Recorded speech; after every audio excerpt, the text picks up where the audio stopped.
Bismillahirrahmanirrahim. Alhamdulillahi rabbil alamin, wassalatu wassalamu ala rasulihil amin, nabiyyina Muhammad wa ala alihi wa sahbihi ajma'in, wa ba'd. Sambungan pelajaran kita dalam kitab Riyadhus Salihin.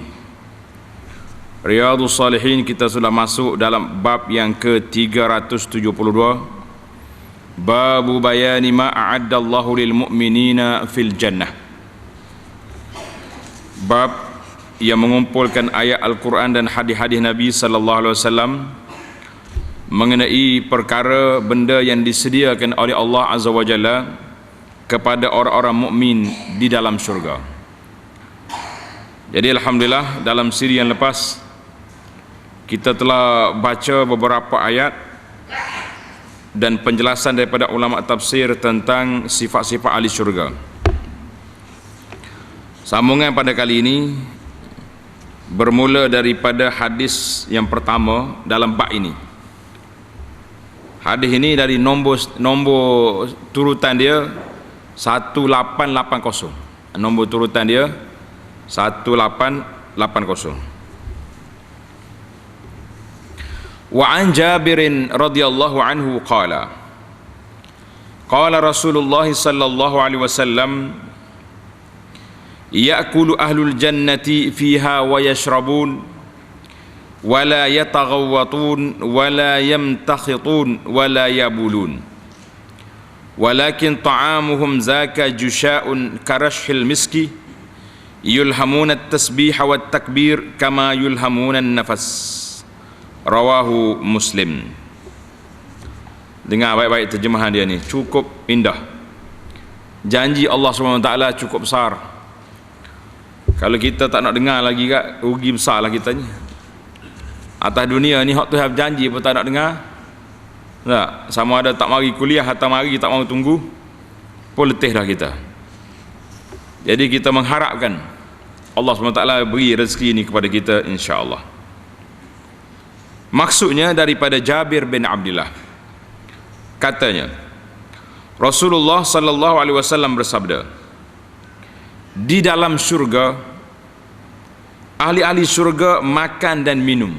Di antara nikmat dalam syurga ni makan minum. Makan dengan minum ni nikmat ke tidak?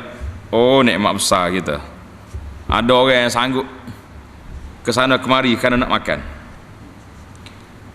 Tetapi mereka tidak berak. Senang terjemahan dia, berak selalu. Berak tak ada, makan saja. Tidak berhingus, semua tak ada dah, hingus tak ada, dan tidak pula kencing. Tak makan, tak berak, tak kencing. Tetapi makanan yang mereka makan akan mengeluarkan sendawa, kemudian mengalir peluh. Makanan dia paling tidak dia berpeluh, tapi peluh dia bukan peluh masak macam kita ni. Peluh yang dia baunya seperti minyak kasturi. Masya Allah. Peluh dia tu air wangi dah, perfume tu peluh dia. Masya Allah. Jadi ini sifat ahli syurga. Sebab apa? Tuan-tuan tanda di tepi kitab tu, kerana mereka makan bukan lapar, makan suka-suka. Kita bila kita makan lapar, maka kita nak kepada zat makanan tu, kan? Bila kita dapat zat makanan, hampas dia, kita keluar balik. Itu proses nama dia. Tapi orang dalam syurga bukan makan kerana lapar, tapi makan seronok, suka-suka. Hari ni berasa nak makan ni, mari selalu. Tak mikir apa nak makan, menu ada dah. Menu apa awak nak sampai, bismillah je makan. Jadi dia tak pergi ke tandah, tak ada dalam syurga. Tak pergi ke, tak buang air besar, tak kencing, dan dia hanya sedawa. Jusyak maknanya sedawa dan berpeluh. Dia sedawa apa, bukan bawai goreng. Kita ni sekali bau tengah duk semaya tarawih tu, mari sebelah, ya Allahnya mau bawai tumis juga, berasa nak rebah, kan? Ataupun bau buah durian, berat juga. Ada benda makan sedap, bangun tak sedap. Ni. Tapi bau sedawa orang dalam syurga, bau dia sedap. Peluh dia kasturi, masya-Allah. Kerja dia dalam syurga ada buat apa? Mereka diberi petunjuk agar terus bertasbih, duk muji Allah Taala, subhanallah, subhanallah, serta bertakbir pada Allah, seperti mana mereka dikurniakan nyawa dan boleh bernafas tanpa ada suatu kesukaran dalam semua keadaan. Kita menyawa sedap, tak ada gangguan, orang panggil sesak nafas tak ada. Kolesterol tak timbul dah dalam syurga. Makanlah nak makan apa saja pun. Atas dunia ni sabarlah. Macam-macam mazhab ada atas dunia ni. Ya, ada orang mazhab gaut tak boleh makan benda-benda yang mari dari laut. Allahu akbar. Ada mazhab darah tinggi tak boleh makan daging. Ada bahasa jenis kecil manis pula minum air tawar. Nak kata apa? Dalam syurga tak ada belaka. Alhamdulillah. Tuan-tuan dan puan-puan, kalau kena atas dunia ni kita sabar, sebab dunia ni sementara, yang kita nak tunggunya makanan dalam syurga nanti insya-Allah. Hadis ini sahih, dikeluarkan oleh Imam Muslim. Pengajaran hadis. Allah Subhanahu wa taala akan menyediakan syurga kepada hamba-Nya yang bertakwa ketika di dunia, di mana di syurga mereka akan mendapat bermacam-macam nikmat yang belum pernah dinikmati semasa hidup atas dunia. Kalau nama sama pun tak serupa benar, barang tak sama. Allah gambarkan walahmi tairin, daging burung. Kata di para ulama, nama ya samanya, jangan duk mikir kau nak gigit tulai burung kita ni, kat Allah kau tulai ya. Nak burung apa-apa ni. Tapi dalam syurga namanya burung, tapi dia punya lazat dia berbeza. Yang kedua, ahli syurga akan makan minum apa yang mereka kehendaki, dan mereka tidak merasa hendak berak atau kencing, sebab dia makan kerana suka, bukan makan kerana lapar. Yang ketiga, ahli syurga akan sentiasa beribadat kepada Allah dengan bertasbih dan sebagainya. Ibadat terus. Tasbih itu tanda syukur. Kita masih lagi meneruskan pujian kita kepada Allah Azza wa Jalla, kerana dengan limpah kurnia-Nya, dengan nikmat-Nya, dengan anugerah-Nya, kita dapat nikmat yang begitu besar. Yang keempat, peluh yang mengalir dari tubuh badan ahli syurga akan mengeluarkan bau wangi seperti bau kasturi. Tamatlah kita hadis yang pertama, kita pergi pada hadis yang kedua dalam bab ini. Wa an Abi Hurairah radhiyallahu anhu qala qala Rasulullah sallallahu alaihi wasallam qala Allah Taala. Tengok dia punya istilah. Kalian tengok terjemahan dulu. Daripada Abu Hurairah radhiyallahu anhu bahawa Rasulullah sallallahu alaihi wasallam bersabda. Nabi bersabda, Nabi kata qala Allah Taala. Allah Taala berfirman. Maksud di sini di dalam hadis qudsi. Kena tanda lah. Maksud hadis qudsi itu maknanya Allah Taala firman kepada Nabi, lafaznya Nabi yang sebut, tapi dia mari daripada Allah Azza wa Jalla. Berbeza dengan Quran. Quran itu lafaz dengan maknanya daripada Allah Azza wa Jalla. Karena itu Nabi kata qala Allah. Nabi nisbahkan kata-kata itu terus kepada Allah Azza wa Jalla. Allah kata apa? Janji kepada kita para jemaah. A'dattu li'ibadis salihin ma la 'ainun ra'at wa la uzunun sami'at wa la khatara 'ala qalbi bashar. Waqra'u in syi'tum fala ta'lamu nafsum ma ukhfiya lahum min qurrati a'yun. Muttafaqun alaih. Maksudnya Allah Ta'ala berfirman dalam hadis qudsi, a'dattu li'ibadis salihin, aku menyediakan untuk hamba-hambaku yang saleh ma la 'ainun ra'at, sesuatu yang tidak pernah dilihat dengan mata. Tak pernah mata tengok. Atas dunia ini tak tengok lagi. Dia terjemah tidak boleh dilihat dengan mata. Tidak pernah. Baiki terjemahan itu, tidak pernah dilihat oleh mata. Tidak pernah dilihat oleh mata. Wala uzunun sami'at, dan tidak pernah didengari oleh telinga. Telinga kita tak dengar lagi orang cerita dalam syurga lagu mana. Sebab apa kita tak dengar? Sebab belum ada orang pergi selain daripada Nabi sallallahu alaihi wasallam. Dan wala khatara ala qalbi bashar, dan tidak pernah terlintas di hati manusia. Hak kita duk khayal rumah comel begini-begini, hak kita duk khayal makannya selazat begini-begini, duk khayal comelnya bidadari isteri ada dalam syurga lagu ni, tak nampak berlaku tu. Dia panggil khayal yang tak jadi. Allahu Akbar. Kata Nabi sallallahu alaihi wasallam, dan sesiapa yang mengetahui perkara tersebut hendaklah dia membaca doa. Kalau mu nak membaca doa ni, baca ayat Quran ini. Ayat Quran mana? Fala ta'lamu nafsum ma ukhfiya lahum min qurrati a'yun jazaa'an bima kanu ya'malun. Surah apa tu? Surah pagi Jumaat, surah Sajadah. Kan?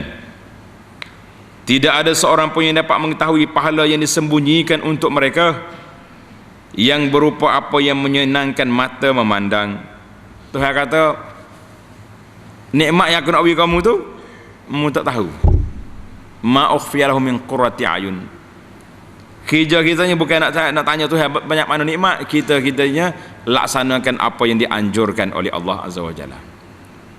Itu hak kita, tugas kita. Dan duk tanya Tuhan, kalau saya ibadat ni Tuhan nak bagi syurga berapa bilik? Tak sedut mikir.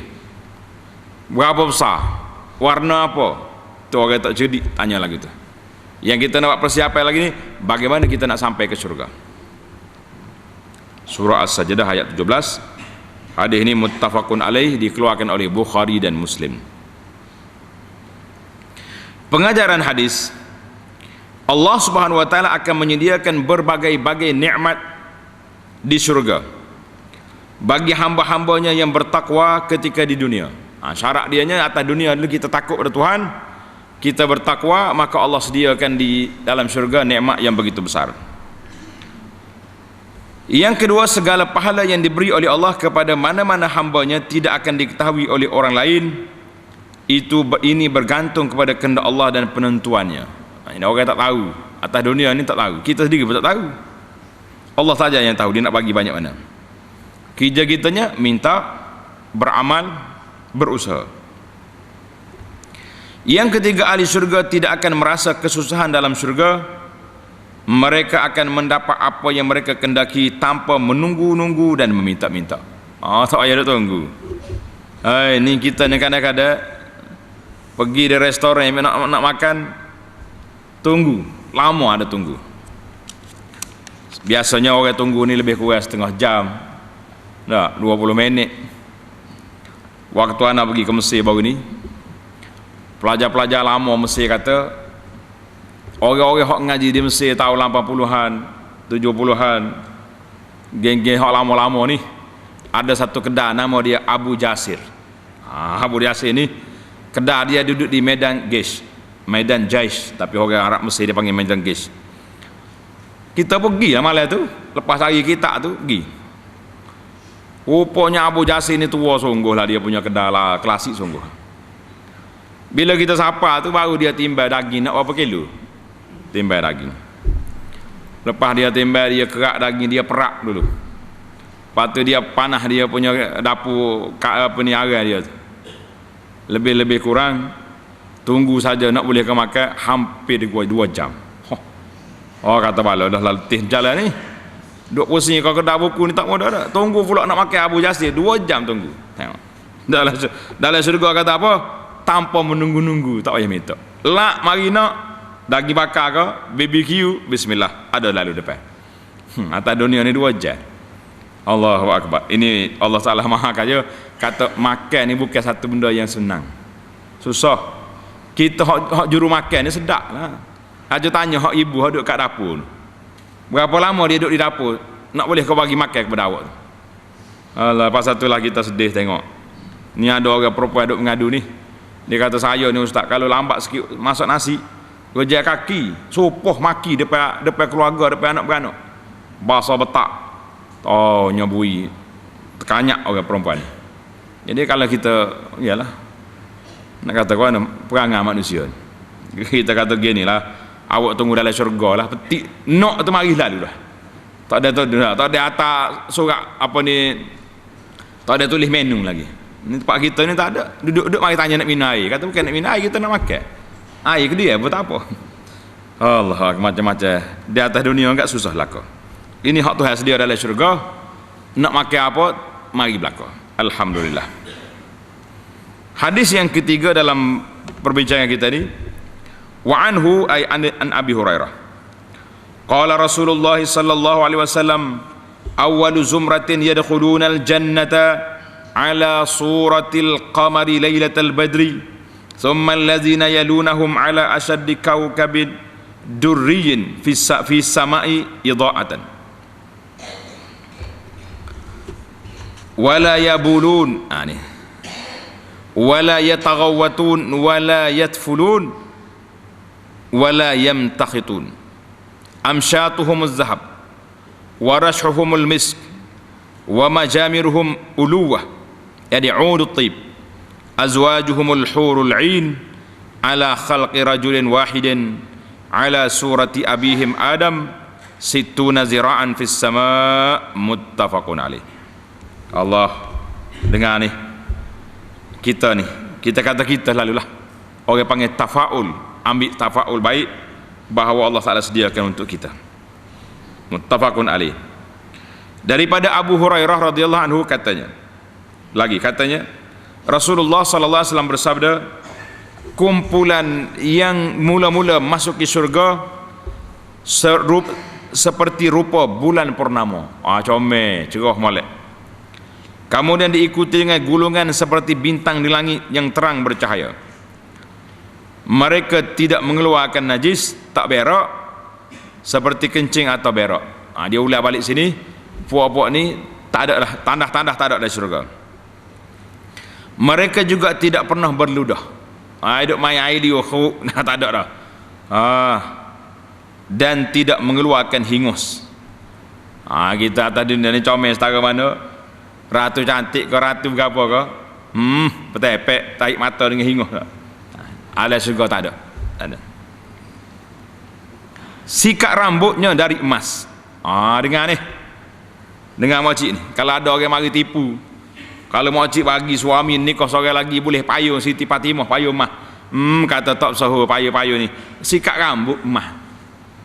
Dalam syurga tu emas belaka dah. Pasal itulah bila kerajaan buat perisytiharan satu lajnah khas, garis panduan nak sekat hadis-hadis palsu, kita kata kita sangat menyokong. Sebab nyanyi kalau orang perempuan dia kena tipu semua dia nak bini lain pergi cari hadis payung Fatimah. Dia nak jual buah timun tembikai, dia pergi tengok mana orang perempuan mengandung, dia kata kalau adik makan timun tembikai ni anak jadi comel. Allahu Akbar. Orang perempuan mengandung makan buah timun Cina, buah timun tembikai nak suami anak, kau duk boleh tandah lah kawan tu. Cara nak kecil. Jangan tertipu kita. Jadi sikat rambutnya dari emas, peluhnya berbau kasturi, dan minyak rambutnya dari uluwah, sejenis kayu yang harum. Kalau atas dunia ni kayu garu. Minyak rambut dia bukannya main minyaknya apa ni orang panggil hapak tu. Isteri-isteri mereka dari bidadari yang cantik jelita. Comel. Tak boleh nak mikir dah kitanya. Mereka dimiliki oleh seorang laki-laki yang sama seperti rupa Nabi Adam AS, tingginya sampai 60 hasta. Besar-besar orang dalam syurga ni. Tak main dah. Saya kenik-kenik tak juga saya ni tak ada dalam syurga. 60 hasta belaka. Umur apa sebaya? Uruban atraban, lebih kurang 30 tahun belaka comel. Hadis muttafaqun alaih. Wa fi riwayatin lil Bukhari wa Muslim, aniyatuhum fiha az-zahab wa rashuhumul misku wa likulli wahidin minhum zawjatan yura mukhu suqihima min wara'il lahmi minal husni la ikhtilafa bainahum wa la tabaghut qulubuhum qalbun wahid yusabbihuna Allaha bukratan wa ashiya. Dalam riwayat Imam Bukhari dan Muslim yang lain disebutkan pula bekas-bekas yang digunakan oleh ahli syurga adalah diperbuat dari emas. Jadi karena itu terdapat hadis larangan apa? Larangan daripada kita menggunakan bekas emas dengan perak atas dunia. Laki-laki dengan perempuan sama, tak boleh guna belaka. Orang perempuan boleh guna cincin emas, gelang emas boleh, gigi emas boleh, berapa dia emas, tapi nak guna bekas, tidak dibenarkan, walaupun perempuan. Laki-laki pun sama. Sebab apa? Dalam hadis yang Nabi larang itu, Nabi kata lahum fid dunya walana fil akhirah. Nabi kata biar ke dia lah orang-orang bukan Islam ni makan guna emas dengan perak atas dunia, dan kita makan di akhirat. Nih, sudah ada hadis. Peluh mereka seperti minyak kasturi. Dengar ni makcik dia tu. Setiap seorang dari semua ahli syurga mempunyai 2 orang isteri. Kalau orang mari duduk bakar semangat kita, guana duk main pada sore tu ya, kata atas dunia ni 2 apa beringuh juga. Kau guana. Jadi kita tunggu dalam syurga esok confirm dah 2 sore. Tu hak ibu utama baru tu. Ramai lagi hak lain. Setara mana nak comel hak dalam syurga ni? Masya-Allah tabarakallah. 2 orang isteri yang mempunyai betis yang sangat cantik, tiada perbezaan antara ahli-ahli syurga. Dia pun tak ada main betis pekal jalan sengit, tak ada dah. Betul belakang. Jangan main. Mereka tidak bermusuhan dan benci membenci sama sendiri, tak ada. Baik belakang. Hati mereka seperti hati seorang laki-laki. Mereka sama-sama memuji Allah dan beribadat kepadanya pada waktu pagi dan petang. Jadi ibadat ahli syurga ni tak ada ibadat dah. Kita puji Allah Ta'ala tu semata-mata syukur pada Allah Azza wa Jalla. Nak ibadat apa lagi? Dunia ni tempat ibadat, syurga tempat menerima balasan. Tidak ada lagi taklif. Habis kita duduk zikir, zikir itu dia panggil bunga-bungaan dalam syurga, tanda kita syukur pada Allah Azza wa Jalla. Pengajaran hadis, ahli syurga akan mendapat berbagai-bagai nikmat daripada Allah Subhanahu wa taala yang tidak pernah mereka mendapatinya di dunia dahulu. Tak ada. Yang kedua, ahli-ahli syurga tidak akan merasa lapar dan dahaga. Di samping itu juga kaum laki-laki akan mendapat bidadari yang cantik jelita sebagai isteri-isteri mereka. Timbul lagi soalan. Timbul juga soalan ni. Dia kata apa? Orang duk tanya dia apa ni, orang laki-laki dapat bidadari, yang perempuan dapat apa?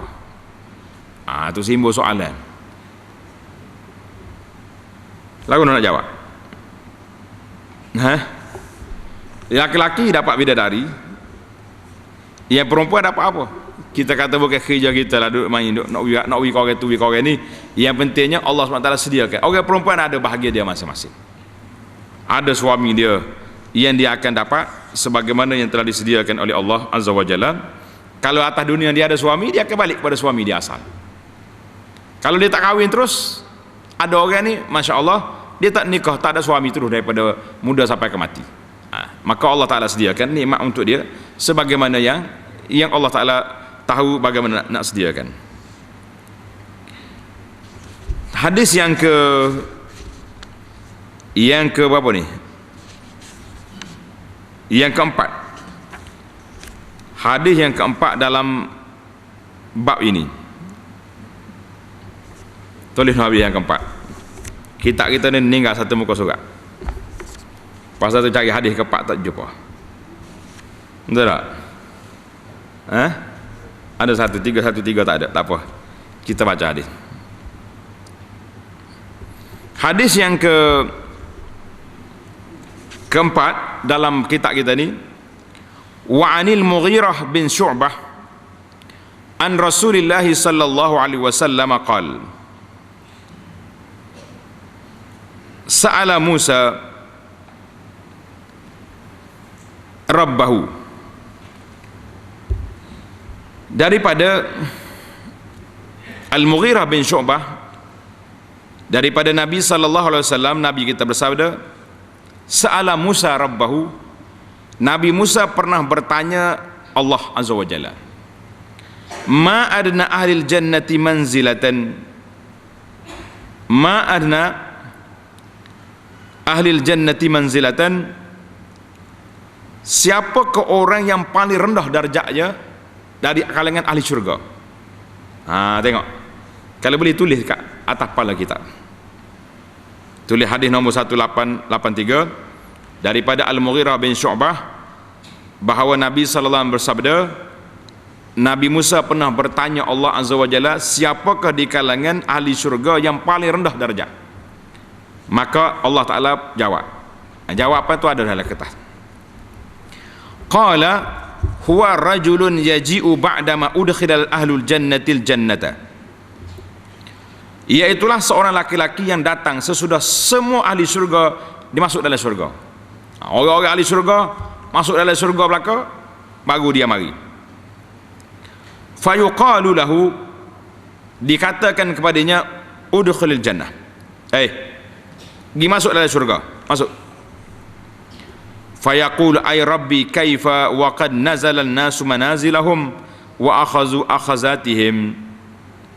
Dia bertanya, orang itu berkata, wahai Tuhanku, bagaimanakah aku dapat masuk dalam syurga sedang orang-orang yang telah lama duduk di situ bersendirian dan mereka telah pun mengambil bahagiannya yang ditentukan pada mereka seperti nikmat yang bermacam-macam. Nak masuk ke mana? Orang masuk belakang dah, tak ada tempat dah saya ni. Dia tak masuk lagi, dia duduk mikir tak ada tempat. Walahanya luah lagi syurga. Fayuqalu lahu, kemudian dikatakan kepada dia, atarda an yakuna laka mislu mulki malikin min mulukid dunya. Saudara, adakah engkau reda jika kamu diberikan sebahagian kerajaan raja yang besar dari sekian ramai-ramai raja di atas dunia ni? Mu ni kita nak wistarah dengan tuanku sultan, bukan sultan biasa ni, sultan yang paling kaya dari dunia ni. Contohnya, mu reda ke tidak?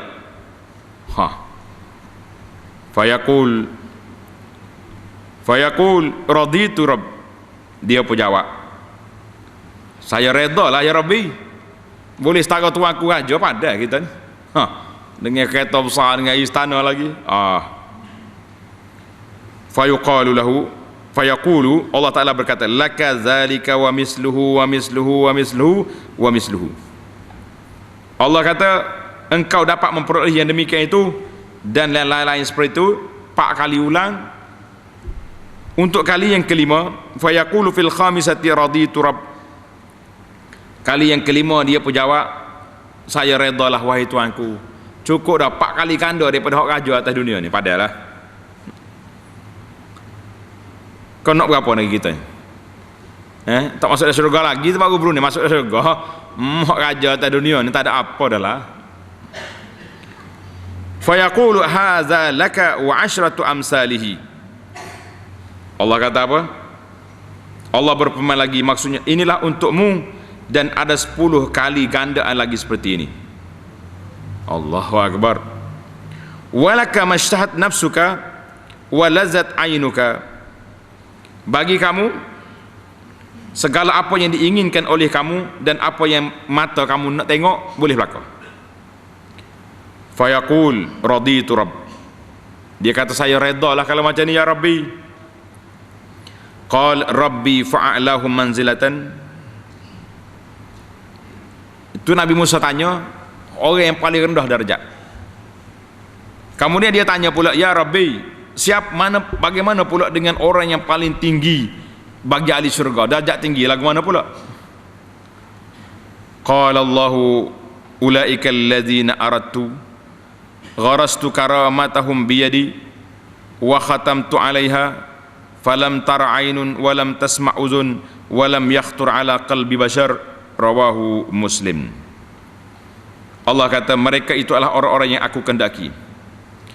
Aku berikan kelebihan pada mereka dengan kehendakku dan melindunginya agar tidak diketahui oleh siapapun.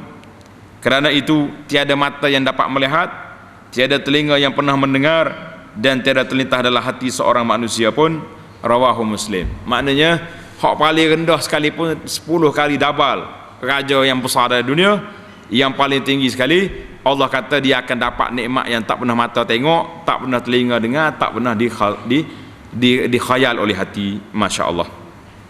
Tuan-tuan doa belaka, Allahumma ja'alna min ahlil jannah. Ya Allah, jadikan kami dari kalangan penduduk syurga ya Rabb. Pengajaran hadis. Hadis ini menerangkan kepada kita tentang kemuliaan Allah Azza wa Jalla dan betapa banyaknya nikmat dan rahmatnya kepada semua hambanya, lebih-lebih lagi hambanya yang bertakwa kepadanya.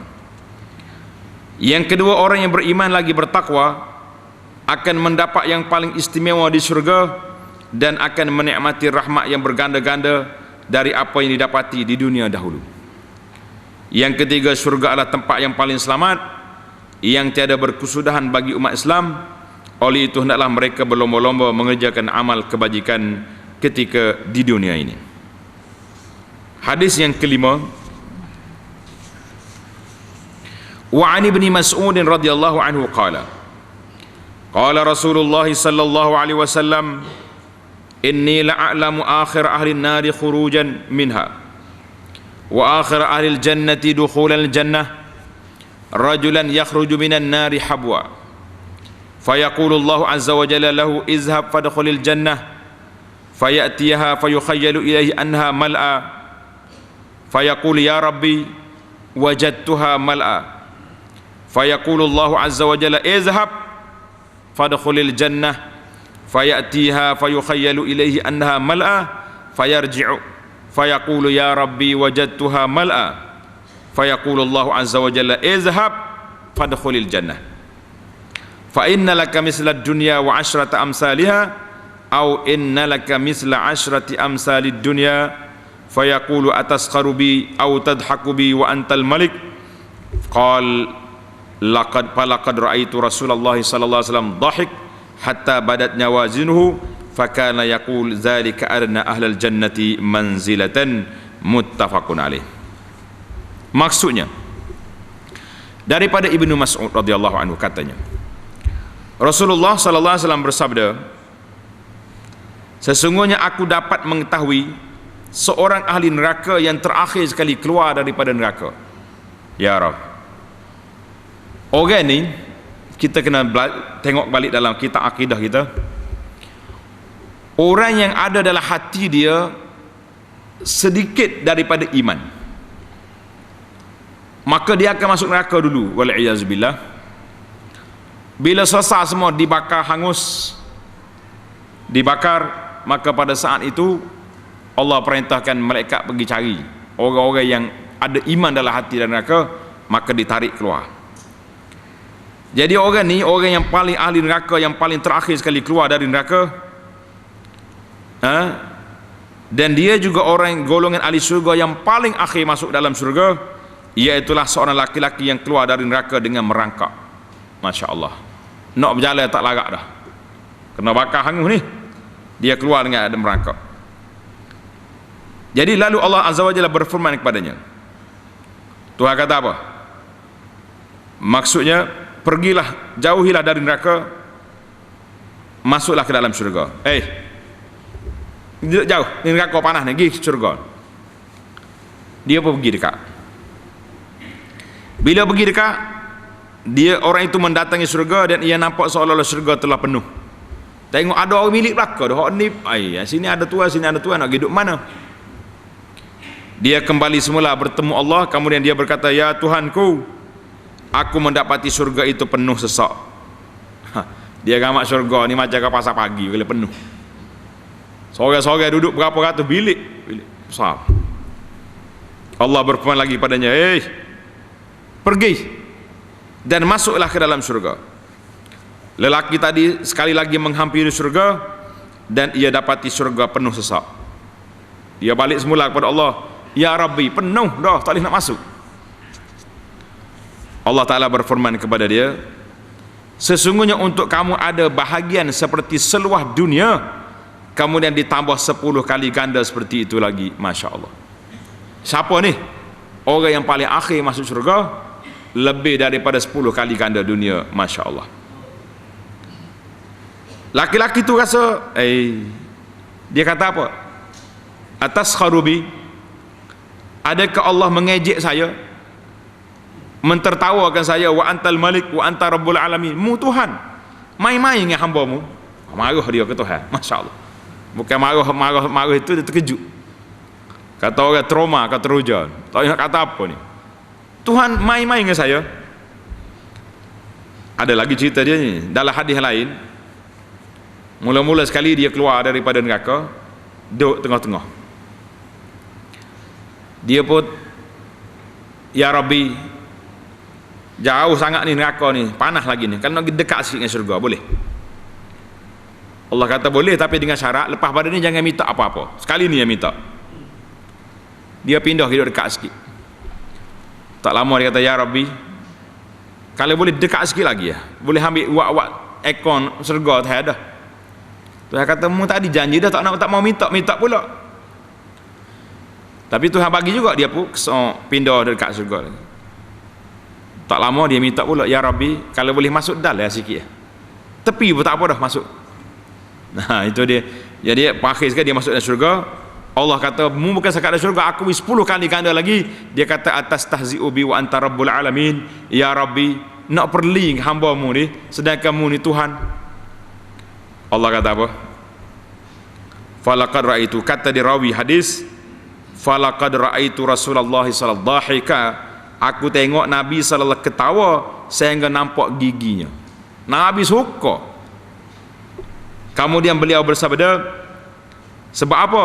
Dia ketawa sebab Allah Ta'ala suka tengok hamba dia tadi komplain dia banyak sangat. Gigi sudah cakap banyak. Macam kita juga. Kita ni kalau kita mari minta contohnya, Tuan saya ni terdesak sangat ni, anak sakit ke apa benda, nak minta lah duit RM100. Tiba-tiba tok si kaya ni bagi RM10,000, agak-agak mana agak celek mata juga tak, Tuan nak main dengan saya ke? Jadi dia ni pun boleh syurga yang pelik atau atas tahzi'u bi ya Rabb. Nabi kita sallallahu alaihi ketawa sampai nampak gigi dia. Qala, akhirnya kata Nabi, zalika adna ahlal jannati manzilatan, itulah tingkatan yang paling bawah sekali dari golongan ahli syurga. Masya Allah. Jadi kita jangan ada kata saya boleh masuk syurga, pasal ni tak ada, minta betul. Nabi kata sallallahu alaihi wasallam, kalau minta lah syurga, mintalah al-firdausal a'la minal jannah, kita minta syurga yang paling tinggi sekali. Tapi janganlah doa pelik-pelik. Ni ada setengah orang ni doa atamenu ke Tuhan, ya Allah, aku nak masuk dalam syurga yang biliknya 10,000 bilik, bidadari ada 50,000 contoh, makannya gini-gini. Itu dia panggil atamenu ke Tuhan, tak payah. Itu dia panggil termasuk dalam i'tidak fi doa, melampau dalam doa. Dah kita Tuhan bagi tahu dah, aku sedia, kamu tak pernah mata tengok, kecil apa lagi kita. Jadi kita bila yang penting masuk dari surga, itu yang paling penting sekali. Pengajaran hadis, ahli surga akan mendapat nikmat 10 kali ganda, 10 kali ganda dari nikmat yang mereka perolehi di atas dunia. Umat Islam adalah berusaha menambahkan amal kebajikan ketika di dunia, kerana amal-amal tersebut akan diberi ganjaran pahala yang berganda di surga. Yang ketiga, seorang hendaklah berdoa memohon kebaikan hidup di dunia dan juga di akhirat. Yang keempat, Allah Subhanahu Wa Taala sangat pengasih lagi penyayang kepada hamba-hambanya, lebih-lebih lagi kepada mereka yang beriman dan bertakwa. Jadi insya-Allah kita sambung lagi perbincangan kita hadis yang ke-6 dalam siri yang akan datang insya-Allah. Yang penting bagi kita para jemaah sekalian, berusaha berdoa pagi, petang, siang dan malam supaya kita ni termasuk di kalangan ahli syurga insya-Allah. Subhanakallahumma bihamdika asyhadu an la ilaha illa anta astaghfiruka wa atubu ilaih. Wa sallallahu ala nabiyyina Muhammadin wa ala alihi wa sahbihi ajma'in walhamdulillahi rabbil alamin.